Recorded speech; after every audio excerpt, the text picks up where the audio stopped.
Shalom, bien-aimés dans le Seigneur, nous sommes dans la joie de nous retrouver ce vendredi 24 mars 2023 pour notre dernière méditation de cette semaine et nous vous saluons au nom de notre Seigneur et Sauveur Jésus-Christ. Nous allons lire un texte dans les Proverbes chapitre 27, nous lirons le verset 17 dans la version Bible du Semeur. Il est écrit: le fer s'aiguise par le fer, et le visage de l'homme s'affine au contact de son prochain. Vivre avec les autres. Vivre avec les autres, tel est le thème de notre méditation de ce vendredi 24 mars 2023. Bien-aimés dans le Seigneur, Dieu, notre Créateur, nous a créés comme des êtres sociables, donc destinés à vivre en communauté, en société. Certes, les mauvaises compagnies corrompent les bonnes mœurs, comme il est dit dans 1 Corinthiens 15, 33. Cependant, le contact avec les autres s'avère utile, même indispensable et productif à plusieurs égards.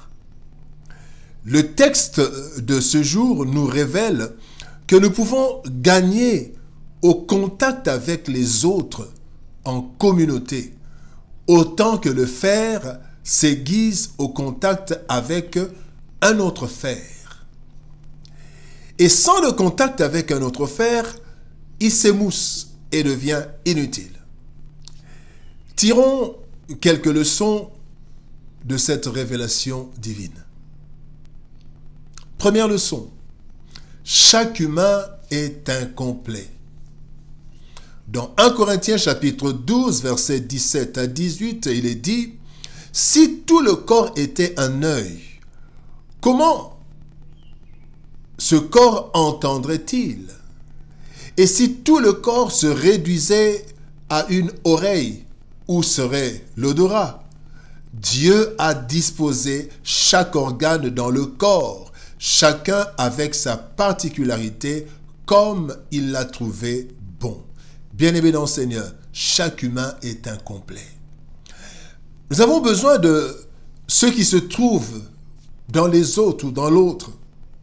La Bible nous dit que nous connaissons en partie. Nous pouvons voir cela dans 1 Corinthiens chapitre 13, verset 9. Paul dit: nous connaissons en partie, nous prophétisons en partie. Nous pouvons aussi dire: nous possédons en partie. Personne, bien-aimé, n'a toute la connaissance. Personne n'a tous les dons ou charismes. Personne ne maîtrise tout. Les tétés ou les tout-travaux, ceux qui se disent tout-travaux, eh bien, ils ont des failles partout. Parce que en prenant plusieurs spécialités, on n'est plus spécialiste. Donc, nous manquons des choses. Et même un spécialiste est spécialiste dans son domaine. Il n'est pas spécialiste en tout. Bien aimé, on ne peut ni tout faire, ni tout être. On ne peut pas être tout.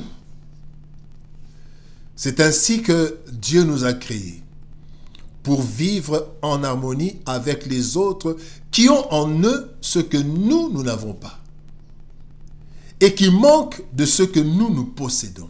Ainsi, il est écrit dans 1 Thessaloniciens chapitre 5, verset 11, « Exhortez-vous réciproquement, édifiez-vous les uns les autres, comme en réalité vous le faites. » Exhortez-vous réciproquement, c'est que j'ai des choses, je peux exhorter l'autre, mais j'ai aussi besoin de l'exhortation de l'autre. Nous avons besoin de nous édifier les uns des autres parce que nous sommes des êtres incomplets. Chacun est incomplet. La deuxième leçon, c'est que seuls nous dépérissons. Dans Ecclésiaste chapitre 4, versets 9 et 10, il est écrit: « Mieux vaut être à deux que tout seul. On tire alors un bon profit de son labeur.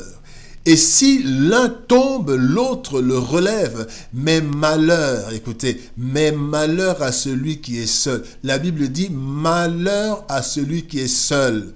seuls nous dépérissons. Malheur à celui qui est seul, qui vient à tomber sans avoir personne pour l'aider à se relever.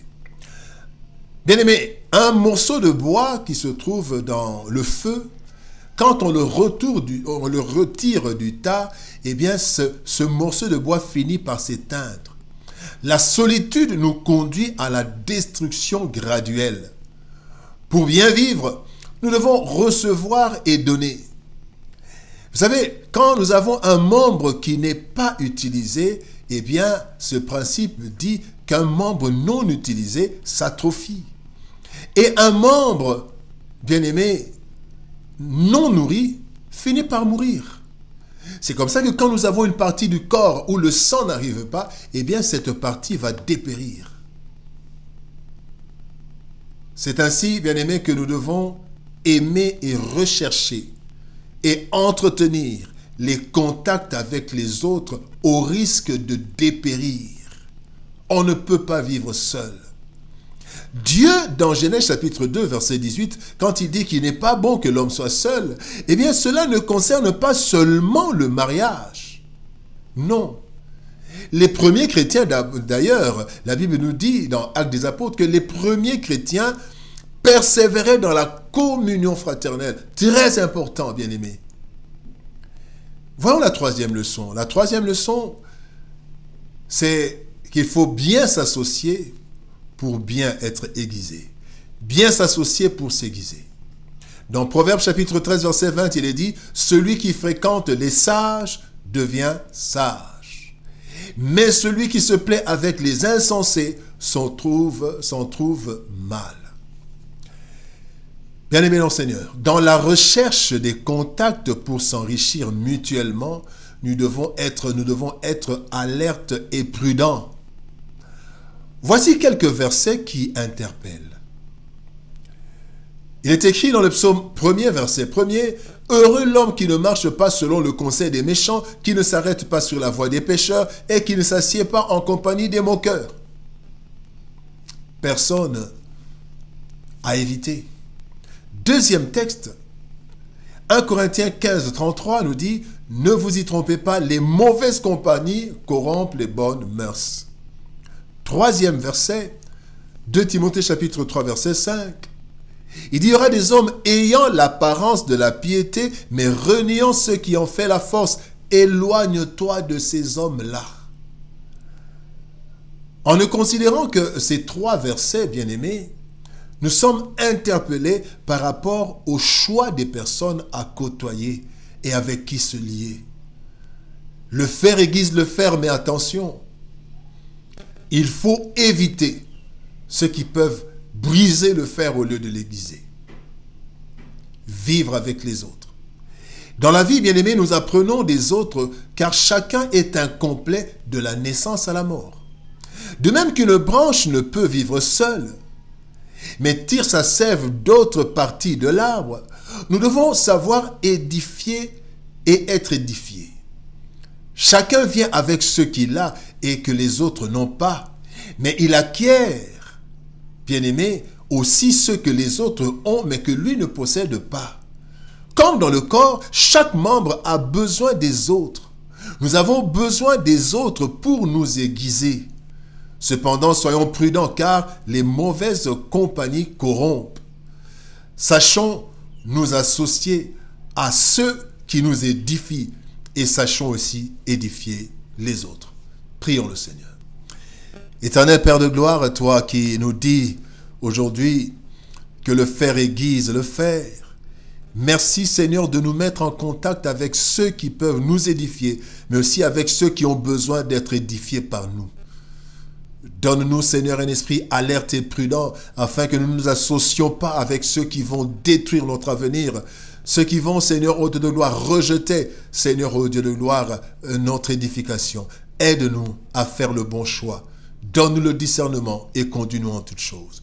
Au nom de Jésus-Christ, nous avons ainsi prié. Amen.